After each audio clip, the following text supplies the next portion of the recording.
So guys, recently I ran across a video with Coach Stormy telling her story about how she got these illegal butt shots.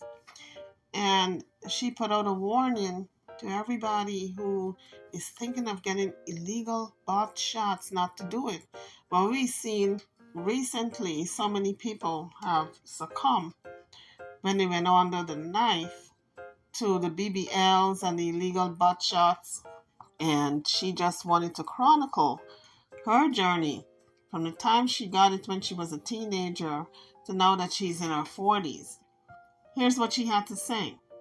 She's over there getting surgery. She sells tea, and so I know that that's a lot of your speculations. I want to tell you that you're wrong. This time, I did not come over here to Colombia to get surgery for cosmetic reasons. I actually came over here to Colombia to get surgery to save myself, to heal myself, to undo some things that I did actually 20 years ago. And so I want to share the story with you all in hopes to help somebody else, in hopes to set myself free, in hopes to clear up the speculation, in hopes of just being obedient, because I know that God did not give me this experience for me to keep it to myself. This experience may even feel a little humiliating, or would have felt humiliating to me if I didn't grow. So we hear Coach Stormy telling the background story of when she grew up and how it was before she gets to the present, and how she came to Colombia in order to remove these butt shots and correct all that was done to her when she was only a teenager. So many of you all know that I used to be a stripper. As a matter of fact, my first time in the strip club, I was 13 years old. So if you don't know, let me just tell you. So I come from a family where my mom sold drugs and my dad sold drugs. And there was a lot of times where I found myself in foster care. I found myself staying at friends' homes. So I didn't have what you call a stable home environment growing up. My mom spent time in prison. It's just a whole lot. So at the age of about 7 years old, I ended up in foster care. So I spent like 3 years in foster care. Many of you women who are watching me, and even men who are watching me right now, have dealt with being molested, have dealt with being abandoned, have dealt with having to figure things out, feeding for yourself, figuring things out on your own. So I know I'm not alone, which gives me strength. And so shouts out to you for being a survivor of molestation or childhood abuse, because I've been there. All of these things happened to me at a young age. I watched my mom go to prison. I watched my brother go to prison. I watched my brother get shot. And so I grew up in the fast life environment. I saw drugs. I know what a key of cocaine looked like at a young age. Like, I done seen and really done it all. So here I am. I'm 13 years old, and one of my good friends named Mona. I never forget Mona. Beautiful. She was fine. She was a dancer. And I never forget, she came home, and she used to come to my house a lot, actually. And she would just throw all this money on the floor. Mind you, Mona was very developed. She was very fine. She had that body, and she had that exotic look. And Mona was natural. But Mona would go to work and come home with $1,500, $2,000, $3,000 at 16 years old. I'm 15, actually, at 15 years old. And so when I saw that, you got to understand that my home, my mama wasn't there. My daddy wasn't there. My brother was in prison. My mom used to leave us with her boyfriend. So this really was a perfect setup for her being molested. I mean, for her mother to leave her with her boyfriend. This is how a lot of young people, a lot of young ladies and young boys get molested. And he wasn't no real man, so she left us pretty much by ourselves. I'm home, and there's days where there's no food. There's days where the lights are off, and we figured out how to turn it back off. And I never forget this moment when Mona came home with all this money, and I'm like, man, I gotta do something. And you gotta know that, we operate from two places: fight or flight. That's really what we do. So I decided not to fight. I decided to fight at 13 years old. And so I ended up getting a fake ID. And next thing you know, I'm in the strip club. So in other words, she had to grow up real fast. Because, like she said, fight or flight, she had to fend for herself or die trying. And I remember being ashamed. I remember, trying to figure out how I'm getting away with this, because I was 13, so my body really didn't look as developed, but it was developed because I was always mature at a young age. My first night in the club, I don't remember how much I made, but I know I came home with some money. And I was like, man, this is easy. All I got to do is dance and take off my clothes, and I can make some money. Nobody don't have to touch me, have sex with me, but I just got to take off my clothes. So I found a way within myself to make that okay. And I know that many of you are watching this right now. You're probably saying, wow, how did that be okay to her? But I was 13. I didn't have no family. I didn't have no mom and no dad. I was figuring stuff out. And Dad, if you see this, I'm not trying to hurt you, but this is just my story. So I hope that this doesn't hurt you. But I'm grown now. I'm healing from that. I made this money and I came home and I was like, man, okay, this is pretty cool. But it wasn't something that I wanted to do because there was something in me that knew that it was wrong. And so I didn't go back. I didn't make it a career. But I was dating this guy and his family owned a strip club. And one day, he brings me with him to the strip club and I went inside and I never forget this. My water was off back home and I had on a black suede skirt, a black suede vest, and a white t-shirt underneath, tight shirt. And I had my hair curled up real nice. I always wore my hair real nice. And I went into the strip club and he told me, wait right here, I'm about to go in the office. So I waited for him to go in the office and this heavy-set man walks up to me and says, hey, I'll give you $600 right now if you lift up your skirt. Let me repeat that. This heavy-set guy walks up to me. I'm a little girl, I'm 13. He says, hey, I will give you $600 right now if you lift up your skirt. And of course, at first I felt humiliated. I'm like, I'm not lifting up my skirt. But then something triggered in me. And I thought about how my water was off back home and how the bill was $300 and how I would have an extra $300 if I just lift up my skirt. And so he ended up walking off, but he came back, y'all. And when he came back, I thought about them $600 that I could use to pay the bills. So I took them $600, lifted up that skirt, baby, and something happened to me in that moment. And in that moment, I really, really, really realized that I don't have no other option. Well, it's good that she's telling her story because a lot of people can identify, a lot of young girls who are between a rock and a hard place, young men also, and they're out there in the world to fend for themselves. We wonder how they fall into these trappings, and it's easy to see as Coach Stormy tells her story. It's easy to see how a person can fall into this type of life out of desperation. My mom was not home, my dad wasn't around. I have no other option, so I gotta do what I gotta do. And so I ended up leaving the club, turning the water back on, and here's the point I want to get to. This is not for me to make any excuses. This is just for me to help you to understand how I got here and make it make sense to you so that you don't judge somebody else, because you may watch this video and can help somebody else. And I don't even care if you judge me, but if you do, that's your business, because then you got to be held to being judged on your own. So if you do, you do. But here's the story. So I ended up becoming a full-time dancer. Guys, by the age of like 15 years old, I hadn't had my first child. I gave birth to Hennessy when I was 15. And that's when it got real to me. Not only did I have to figure out how to provide for myself, but I had to figure out how to provide for my son at 15 years old. So I ended up dropping out of school. And at first I would, steal. I used to steal food from the grocery store. I used to steal milk. I used to steal Pampers. I used to steal wipes. I used to steal clothes. I was a survivor. By this point, I'm a mom. I'm trying to figure out how to take care of my child. And I ended up dropping out of school. And, hey, I got triggered. And I ended up going back into the strip club. And this when it got real. I'm working at the world famous Rolex. Now, we passed the statute of limitations, so I'm not worried about nobody getting locked up. But I was 15 years old in the strip club, y'all. I was 13 years old in the strip club. And I had a fake ID. I figured out how to get a fake ID. Now, when you're a stripper, that's a competitive world. Strippers is nothing but selling your body, selling vanity, selling sex appeal, selling a man on his desires. And so you got to look a certain kind of way. You got to look a certain kind of way. You got to smell a certain kind of way. You got to carry yourself a certain kind of way. Or you ain't going to get no money, period. It's a very competitive game in the strip club. So imagine being a stripper, going to work, and literally you go to work on a Thursday and all the girls look a certain kind of way. We all regular, our regular shape. This one got a flat butt. This one got a big butt. This one got a wrinkle butt. This one got just all different types of shapes of butts. So I go to work on a Thursday and everything is normal. I'm making money like normal. Everybody making money like normal. But then imagine going to work on a Friday and you go to work and you like, wait a minute. Candy butt wasn't that big. Desire butt wasn't that big. Moet butt wasn't that big. Cookie butt wasn't that big. Luscious butt wasn't that big. And so we see how a young woman in a strip club can start having these injections because of the competitive nature of the game. Because it might be a situation where all the other strippers are getting butt shots or now BBLs. You're the only one who don't have it. You're not making any money because their butts are bigger. And so you're forced now to go ahead and get the shots. Back in the day, it was the butt shots. Now it's the BBLs.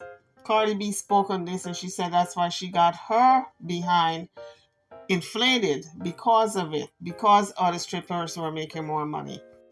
Now Coach Stormy saying the same thing.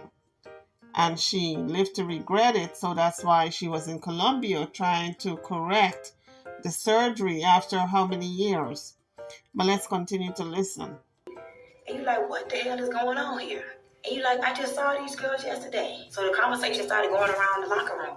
Butt shots. Before it was a BBL, there was something called butt shots. And a lot of the drag queens, and again, no disrespect, I love the LGBTQ community. Some of my best friends are gay. But a lot of people that I know that was doing it in my era was a lot of the drag queens. I'm at work and I'm seeing all of this going on. I'm like, man, I ain't doing that. They crazy. In my mind, I'm like, they gonna have to take me how I am. Excuse me. A man gonna have to take me how I am. If you don't like how I look, then oh well. But then I'm standing there and it's 9 o'clock and nobody not asking me for a dance. And it's 10 o'clock and nobody not asking me for a dance.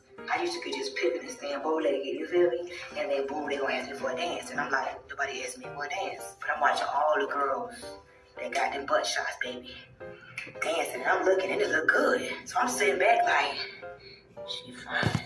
You ever see somebody so fine, you be like, I can't even hate. They be so fine, you be like, I can't even hate. And that was the story. I couldn't even hate it because they looked so good. The butt jobs, the butt shots was good. Like the booties was round, it was beautiful. But I'm like, I ain't doing that. And the truth is, I wanted to do it, but I was scared. Because I was always scared of shots and needles and all those type of things. I mean, you all know that what you think about, you bring about. The law of attraction is always working. And so I go to my good friend house, and for the sake of just respect and integrity, I'm not gonna say his name. I went to my good gay friend house, and I'll be darned, the butt shot lady was over there. The drag queen that did the butt shot, excuse my clarity on what it was. The woman that did the butt shots was over there, and I watched him lay down. His booty wasn't real flat, but it wasn't how it was about to look. I watched him lay down, baby, and I watched her take this. She had this clear bottle. This clear bottle was a clear liquid in the bottle, and the liquid would just move. And I watched her take the clear bottle, and again, I'm just describing what I saw and what it was. And I know many of you all are gonna say, I would have never did that. But be a stripper, you gotta take care of your kids. Be a stripper, you gotta put food on the table. Trust me, be the matriarch and the provider for your family, and he'll have a whole nother story to it. Out the clear bottle. She got her gloves on. He laid across the bed. She got her cotton balls, and she got her crazy glue, and she got her brand new syringes. I watched her take it out the thing, and he laid there, and I'm sitting there watching, like, she pulled the liquid out of the bottle, and I could see her right now. He laid across the thing, and she went in gently with the needle, and you could watch one little part of that booty rise up. And she rubbed it a little bit, and then she took the cotton ball, and she stuck a little crazy glue on the cotton ball, put on that butt, boom. And I watched her go to another area. She pulled that clear liquid out that bottle. She slowly went into that little butt, and I watched that little booty rise. And I'm like, bitch, that's how this go. And he ain't crying, he ain't squirming, he ain't oohing on. And she did like about 9 jukes on one side, and then she did like 9 jukes on the other side, and his booty was full of cotton, and then she put the saran wrap around his butt to make it tight, and he got up that table, he went to doing that little thing, I saw that booty, I was like, oh my God, you fine, you look amazing, but I ain't doing that. And my friend was like, bitch, you stupid. I can get you hooked up right now. I can get you juked up. And I think I gave her $500. It was something cheap. It was $500, $1,000 or whatever. And I remember laying on the bed, y'all. This is the God honest truth. I laid down, and I remember her doing the same thing. I did like 3 jugs on each booty cheek, and I was like, stop. That was enough for me. She put the cards on there. We had to soak in put a little bit of baby oil in the tub, and put some hot water, soak in the tub, and let the cotton balls fall off. And bitch, I went to work that night. See, the holes closed up quick because the crazy glue. It sounds crazy saying this, but I know it does. But I was 20 years old now, and I couldn't wait to go to work that night. I couldn't wait to put on my costume, and I just stood there bow-legged, and it was like, oh, come here, oh, come here, oh, come here, oh, come here. And I was like, ooh, I'm so glad my friend made me do this. The money was rolling in again. I felt like I was back in business. And then time went by, and I started noticing little stuff like shifting. I never had no pain. It was never no pain. But like a couple weeks went by, and then next you know, I remember it had opened up on me. And I was like, oh, shoot. It opened up on me. Because I had pulled my cotton off too quick or something. I forgot what I did. I don't even remember, y'all. I just know that it opened up on me. She said she went to work the same night. So what I think happened, she pulled the cottons off in order to dance, but it was too soon for her to take it off. She should have stayed home for about a week in order for it to probably heal up properly. I was too embarrassed to go to the hospital. I was too embarrassed to tell anybody. So I just kept it to myself, and I just kept putting Neosporin and peroxide. Y'all know the old school way. And it ended up closing. And that happened like within the first 3 months of me getting the booty shots. And then everything was fine. Everything was fine. I turned 25, everything was fine. I turned 30, everything was fine. I turned 31, everything was fine. I turned 32, everything was fine. It's like I turned 33, and it was like I started noticing some shifting. I had got two nodules like right here. So the shifting she noticed was whatever they injected, it was migrating. And then she said she felt two nodules to her groin area, but that's where the lymph nodes are, right?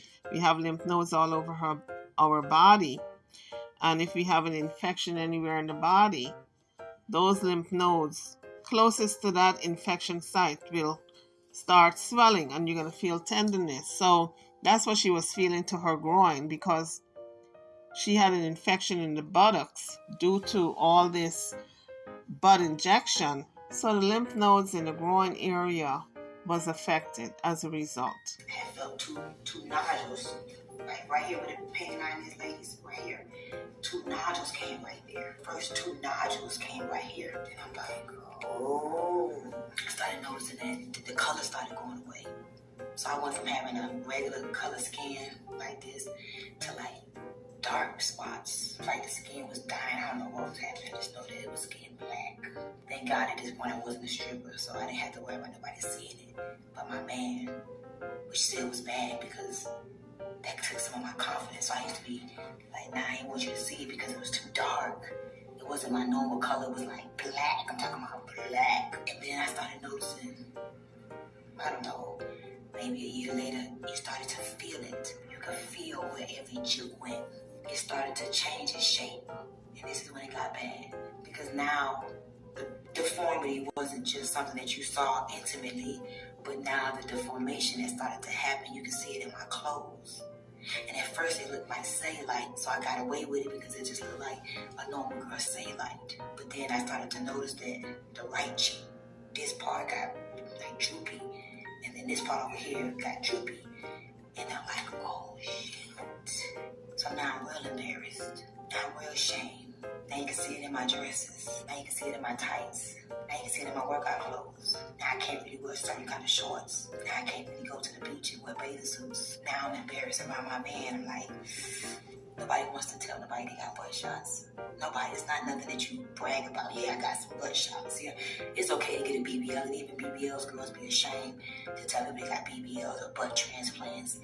But butt shots is like the lowest of the low because it's bootleg, and that just shows lack of self-love. But whether it's butt shots or BBLs, whatever they're calling it, it's still the same, really. If you think about it, it's a foreign substance into your body to plump up your derriere. So whether you're looking at the butt shots or the BBL, it's still significant of having low self-esteem. How you feel about your flat derriere. You don't feel good about it. So you're going to put something artificial to make it look better. It still comes back to self-esteem issue. She's absolutely right about that. It can migrate into different parts of the body. Those little pellets, those little particles of whatever it is that's being injected into the butt can migrate and not stay stationary. So according to Google, some of the common known materials used in butt injections can include hydrogel, silicone, and these materials can travel to other parts of the body, leading to granuloma lumps And also other complications can include such things as infections, disfigurement, and scarring. And in some cases, stroke can occur. And there have also been cases reported of even deaths from these illegal injections. So indeed, Coach Stormy had a lot to worry about. And she really cheated death because a lot was going on with her injections that she didn't ignore it, but she took a long time to correct it, and she could have been a goner. But it's damaging to your health. I tried to fix it. I tried to get somebody else to fix it. Another bootleg person. And that just made it worse. And then as time progressed, I got tired of hiding it. I got tired of knowing that it was there. And I reached out to a couple doctors, and every doctor I would go to, if it's not hurting you, don't touch it. No doctor was confident. Every doctor would say, oh, they'll look at it, so I would just leave. And then finally, I said to myself, Stormy, this can't be something that you just passively look at as something that you may fix or not fix.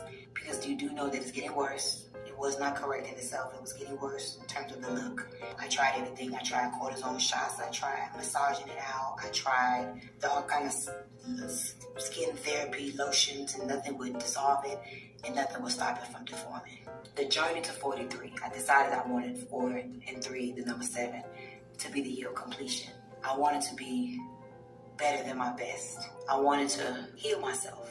And I just knew that having these foreign objects in my body and not liking the look of it and knowing what it's doing to other people's health and knowing as time is progressing, I'm getting older, I'm going to have to deal with this one way or another. I went out on another pursuit. I reached out to my good friend Tanya, who is in the surgery world. She's a surgery coach. A lot of my friends would say, don't do it, it's dangerous, you could die. And I was scared deep down inside. Well, whoever date me, if you love me, you just got to love me with this booty. Or I just won't ever be able to wear a bathing suit. Or I just won't ever be able to dress like this. And I had started to come to grips with the fact that I may never be able to fix this. And to be honest with you, it really affected my self-esteem so bad.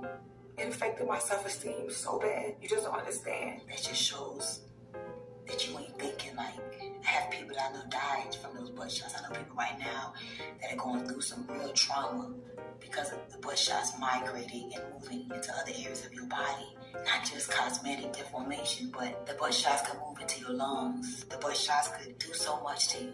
It's not just damaging to your self-worth and your self-esteem. I'm telling you guys, that moment of looking great after the surgery, a couple of years after, can turn into moments of sorrow because, you look great when you first have the surgery, and that may last a couple of months, a couple of years even.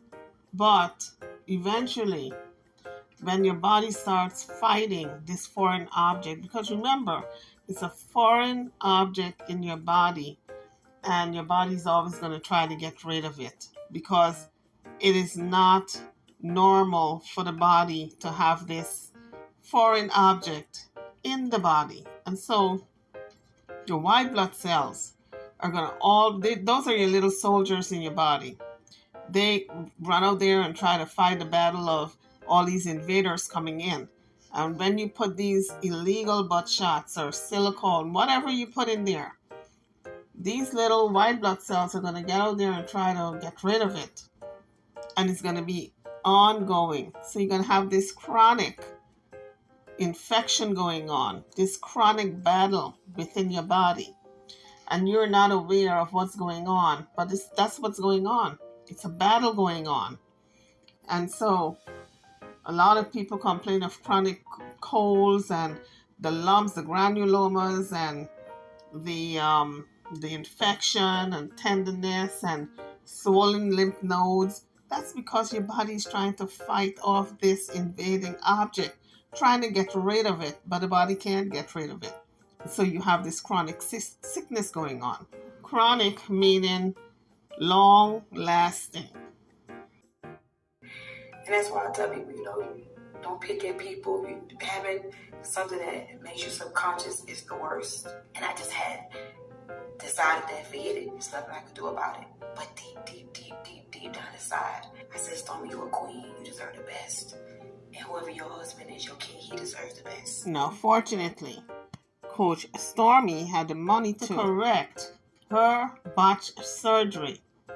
But can you imagine all the people who cannot afford it? All the young girls and the young men, because men have them also.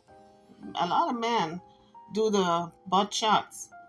And so putting it in is one thing, but taking it out is completely different, because when these shots get into the derriere, they get enmeshed within the good tissue. They just don't stay in that little bubble.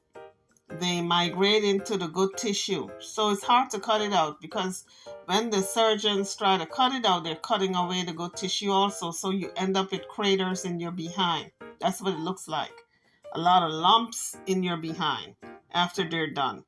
So a lot of surgeons refuse to even touch it, because they know you're not going to be the same. They know you're going to have a lot of deformity. Ain't no way God put you in this position and ain't gonna get your way to get out of it. You did it when you didn't know no better. You really did not know no better. Because if you knew better, you would have never done that to yourself. And I wonder about that, if that's really a true and honest statement. Because she knew better, but yet she did it. And a lot of young women know better, but they do it anyway, because why? They want to look good. In her case, in Coach Stormy's case, she wanted to make that money. So even if someone had told her, and I'm sure she was told, that if she did it, the ramifications and the consequences, and she probably looked it up also. But like I said before, she wanted to make that money. Why? Because she was hungry. Remember her background. She was coming from a background where she didn't have. Her parents were, mother was in jail, father gone, hungry, always trying to survive. So I thought that statement she made about if she knew better, she would not have done it. I think that was not a true and honest statement, because I think she knew better, but did it anyway. Tanya took me to Dr. Lipo. She made a consultation for me to go to Dr. Lipo. And I went to Dr. Lipo, and I had already heard rumors from people like, don't lipo it out, it could get worse, and doctors would try to lipo it out. So I really wasn't that confident about the possibilities of Dr. Lipo being able to correct it. But I felt like, well, what if he could correct it? Because you got to remember, I had already started to develop a fear about getting these butt shots removed, because people, my friends, would make me afraid of it. And, you know, I've seen girls that got it removed and their butt is deformed and they got cuts and just sad places that nobody would want to be cut in. And it's just, I just was like, man, forget it. And so I kind of gave up hope. But when we went to go see Dr. Lipo, first of all, shouts out to Dr. Lipo. Man, it's nothing like having integrity. His integrity is unmatched. No matter how many doctors I go to, you got to know that I'm always embarrassed. It was an inflection of my poor decision making. So whenever a doctor sees it, they know that I made dumb decisions. And it just was embarrassing. Pulling down my pants to show somebody something that I did that makes me look deformed now. And that's really how I describe what I felt like I looked deformed. That's the honest truth. A lot of people feel so embarrassed and ashamed because they made a poor decision and don't have the money to correct it. That's the tragedy here. At least she had the money to make that correction. Something I did, though, it's one thing to be born with a deformation, but it's one thing to create a deformation for yourself. It is humiliating, to say the least. And so I pulled on my pants, and every time I would pull on my pants, the doctors would be stunned, because the color, the lumps, the deformation was bad, for real. And so he looked at me and he said, listen, that's a severe case. He said, now I could take out about 70% of it, but your butt may not look right when I'm finished, but I can take it out. He was very honest with me. He said, I can take it out. Your butt may not have a beautiful shape like you want. He said, and I want you to know that your skin can form necrosis, meaning your skin can be so dead that when I remove it, it won't even close back up, because the skin can die. It's called necrosis. And so I just want you to know it's a risk, but I can do it. But it may not look that pretty when I'm done, because that's not what I specialize in. He said, however, I have a friend. His name is Dr. William Camacho in Colombia. His name is Dr. William Camacho in Colombia. And he said, Dr. William Camacho specializes in what you have is called a bipolar. So they think. And he said, Dr. Camacho could take care of you and he could give you a nice shape. That's what he does. And I felt so hopeful, because I knew that I needed to do this. This is something that's been a heavy burden on me, and I wanted to do it because it was affecting my self-esteem and my confidence. It was affecting how I dated. It was affecting how I viewed myself. I was running a risk keeping this foreign object in my body, and so I'm like, oh my God, I gotta go to Colombia. I don't speak Spanish, so I'm thinking about all of these things. And sometimes the treatment that you need is not here in America. Sometimes you gotta fly around the world to get that treatment. In her case, it was Colombia. Some people go to Mexico, some people go to Germany because those places have some good alternative treatments that the US don't have. But God is so good. I'm so grateful because I have Vanessa, who is bilingual. She is my operations director, my assistant. She's my right hand. I was like, oh my God, I got Vanessa. Vanessa's bilingual. Oh my God, I got Tanya. Tanya knows about surgery. And so really, guys, I formed a team around this whole journey. And it started with Tanya and Dr. Lightbo and Dr. William Camacho and Vanessa, and they somehow, they just, I literally was behind the scenes. They got with the doctor. They let me know what type of MRI. I had to do an MRI of my whole body so they could find out where the butt shots had migrated to. And some people can't get it removed because it's migrated so bad in the body that some people just can't remove it. It's a hazard. And so every test, I'm praying through every test because all I'm thinking about, man, if this doesn't go through, then this can't go through. And so I went and got an MRI. And so once they got the MRI, they sent the MRI to Dr. Camacho. And Dr. Camacho looked at the MRI and I'm like, okay, then I gotta do all this blood work. And so I do all this blood work, and I'm waiting on the results for the blood work. And mind you, I don't have a date. In my mind, my birthday was February 21st, 1980, but my birthday, February 21st, 2023. I wanted to have the surgery done for my birthday for me. That was my gift of life to myself. The MRI was good, the blood was good. And she's right about that. It was a gift of life to herself because she could have been a goner. So many people do not make it with these type of operations. And guess what? Y'all not gonna believe this. Mind you, I'm still scared because I'm really thinking about, oh my God, what if, I got necrosis in the skin, or what if, I die under the anesthesia. I'm 43, or what if my booty is deformed? So you already know that the devil was playing tricks on me. My mind, which is the devil, was playing tricks on me. But look at God. I went on his Instagram one day and I saw that he was in Miami. And I said, oh my God, Dr. Camacho is in Miami. I called Tanya. I said, Tanya, Dr. Camacho is in Miami. Let's see if we can get him to come meet us for lunch. As a matter of fact, let's invite him on a perfect storm because I want to see my butt. I want to see it because I don't want to go away to Colombia to be disappointed to find out he can't do it. I don't want that. And guess what, y'all? Tanya made it happen. I ended up meeting Dr. Camacho on my yacht in Miami. And we went in my room and guess what? I said, I know this is unprofessional, but I want to know, can you look at it? And he took me in my master room and my suite and my yacht, and I put up my dress. Again, another humiliating moment. And I like to tell people, like, don't judge me, please. Don't judge me. And so, he put up my dress and he started pulling my skin and lifting this over here. And like, for the first time, I felt like I had finally found the doctor who had the confidence. Not only can he remove the biopolymers, and I was told it was mineral oil that I had in my butt. I'm waiting on the test to come back to tell me what was the foreign object that was actually shot into my body. So time to stop talking. All I would say is that I got the procedure done. So many things happened between February 19th to today. So we're glad that Coach Stormy lived to tell the tale. Oh my goodness, what a story indeed. What a journey through life since she was a little girl. And I hope she's writing a book or has written a book because it's a hell of a story about her parents and all that she had to endure. Perhaps someone can learn from her experience. Maybe by her telling her story, she has stopped at least one person from making that mistake. Because sometimes, even if you reach one person, that's a job well done. You have done your job.